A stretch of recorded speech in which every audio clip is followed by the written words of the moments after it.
Le site s'appelle lilmod-fr et on peut suivre justement des cours de Torah, d'histoire juive et également d'actualité qui sont liés à la terre d'Israël. De la générosité, des talents et du cœur, c'est la sauce du jour sur studioqualita.com.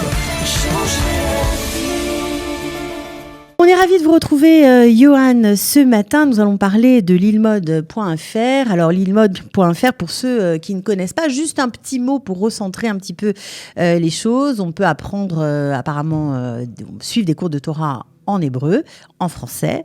Vous pouvez nous en dire un petit peu plus ? Oui, Boker Tov, Cathy.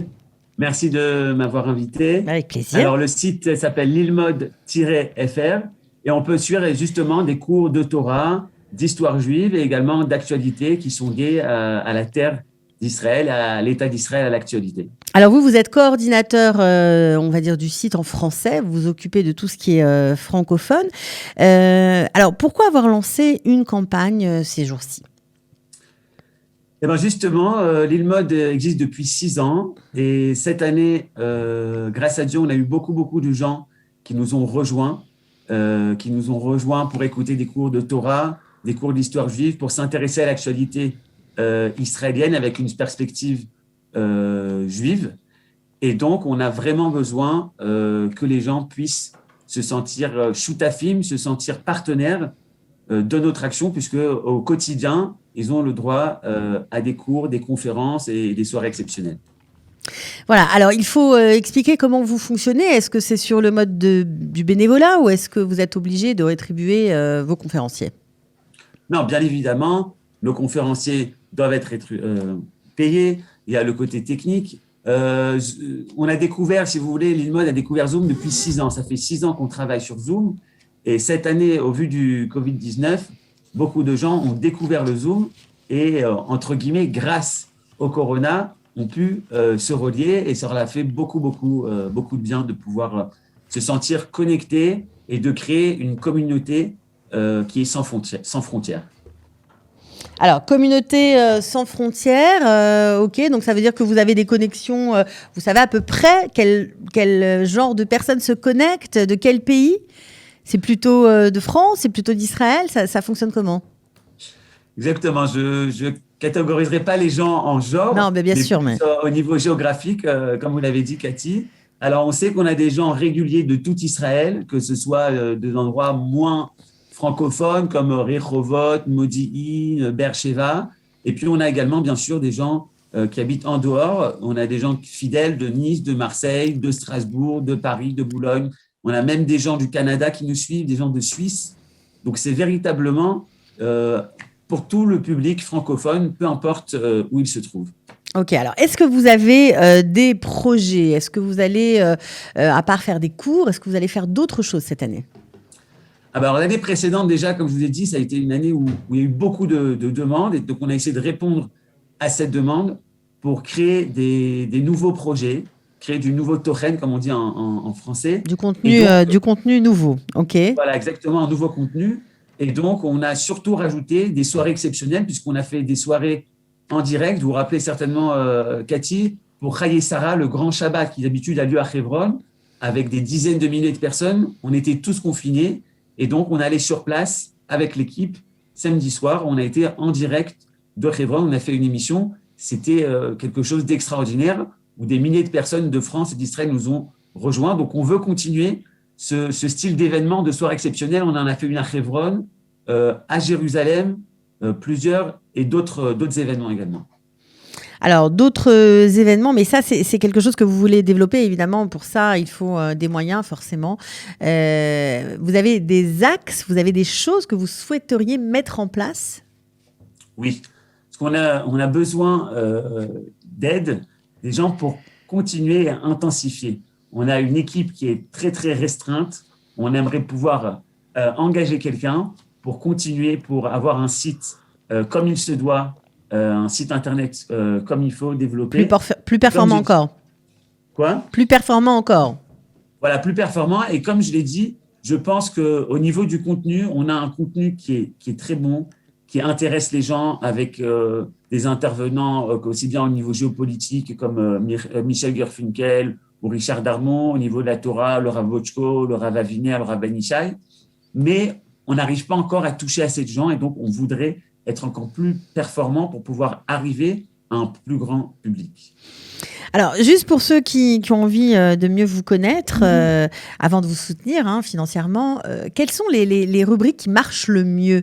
Est-ce que c'est plutôt la parachat Shavua ? Est-ce que c'est plutôt l'explication des fêtes ? Est-ce que ce sont les débats peut-être ayant plus trait à la société israélienne d'aujourd'hui ? Vous allez être surprise peut-être, mais la chose qui relie un maximum de personnes, ce sont deux choses. Premièrement, c'est le retour à l'identité juive. C'est-à-dire quand on parle tout simplement d'histoire, l'histoire du sionisme, l'histoire des Juifs au XVIIIe siècle en Pologne, l'histoire des Juifs au XIXe siècle en Afrique du Nord. Parler seulement d'identité juive, l'histoire, connaître l'histoire, c'est quelque chose qui ramène des gens qui soient plus ou moins religieux, ça intéresse énormément. C'est la première chose.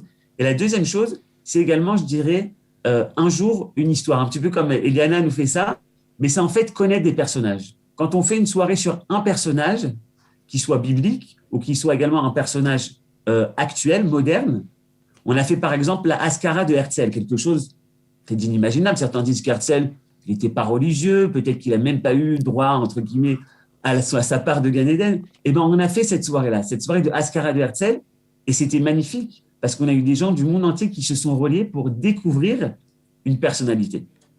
Voilà, une personnalité riche qui a connu les grands de ce monde. C'est vrai que ça devait être extrêmement émouvant et surtout très loin des sentiers battus de ce qu'on peut imaginer. C'est aussi ça, la vocation de lilmod.fr. C'est ça ce que vous aimeriez faire et ce que vous faites déjà ? Exactement. On sort, comme vous dites, des sentiers battus. À cette soirée de Haskara, on était en direct. Ça veut dire on avait une équipe sur place au Mont Herzl. On était encore une fois confinés. Il y avait 10 personnes qui étaient présentes. Mais on était là avec notre caméraman pour pouvoir diffuser ça largement. Cathy, je voudrais terminer par un enseignement avec votre permission. Et nous sommes à la veille de Pessah. Et c'est la seule fête, finalement, on nous dit qu'on doit se sentir comme si on sorte. Comme si on sortait, peut-être, je ne sais pas si vous faites ça, mais il y en a qui déguisent les enfants avec un petit baluchon, qui sortent d'Égypte. Ça vous est déjà arrivé de voir ça, Cathy ? Oui, tout à fait. Alors, c'est assez faux, puisqu'on voit ça dans aucune autre fête, de véritablement dire qu'on doit être comme si on sort d'Égypte. Eh bien, c'est la vocation de Lilmod. On a eu beaucoup de témoignages de gens qui se trouvaient en exil individuel, qui se trouvaient seuls pendant cette année, qui étaient confinés. Et grâce au cours de Lilmod, ils ont trouvé un grand réconfort. Ils ont réussi, grâce à nos cours, à se reconnecter à eux-mêmes, à recréer une certaine société et à avoir un plaisir à apprendre et à retrouver des gens qu'ils n'ont jamais vus peut-être. Mais ils savaient qu'à telle heure, à 18h, ils allaient retrouver le cours du Rav Ackerman avec tous les participants. Et ça, c'était véritablement sortir de l'exil personnel. Ouais, c'était très important pour les gens qui ne pouvaient pas sortir à l'extérieur. Effectivement, tous ces cours en Zoom ont été une espèce de lien social, virtuel, mais social quand même. Alors, vous avez lancé une campagne le 13, elle se termine aujourd'hui. On fait comment pour vous soutenir ? Alors, Cathy, on est au cœur de la campagne. On a commencé hier, c'est le deuxième jour. Il y a également demain pour donner. Comment on fait ? C'est très simple. Vous allez sur notre page Facebook, lilmod-fr, et vous trouverez là-bas le lien pour pouvoir nous soutenir. Voilà, tout simplement. Exactement. C'est facile. Et j'aimerais finir, dire que c'est sortir des Juifs de leur exil. Il y a des gens qui nous ont fait un témoignage de Suisse, qu'ils étaient seuls, la synagogue était fermée. Grâce à ça, ils ont pu apprendre quelque chose. Mais également, c'est sortir de notre exil collectif, puisque Lilmod, c'est une Torah qui est reliée à la terre d'Israël. Oui, c'est très important pour vous. D'ailleurs, vous vous définissiez comme ça des cours de Torah d'Eretz Israël en français. Donc, vraiment très ancré dans ce que nous vivons ici, dans notre réalité. Donc, en tout cas, Yohan, merci d'avoir participé ce matin. Donc, j'espère que ceux qui nous écoutent, eh bien, vous suivront, auront eu envie, grâce à votre intervention, de vous soutenir. Be'atzlacha pour la suite et vous revenez quand vous voulez. Merci beaucoup, Cathy. Et si on ne se voit pas, Chag Sameach à vous et à tous les participants, j'ai envie de dire. Ok, à bientôt. De la générosité, des talents et du cœur, c'est la sauce du jour sur studioqualita.com. Change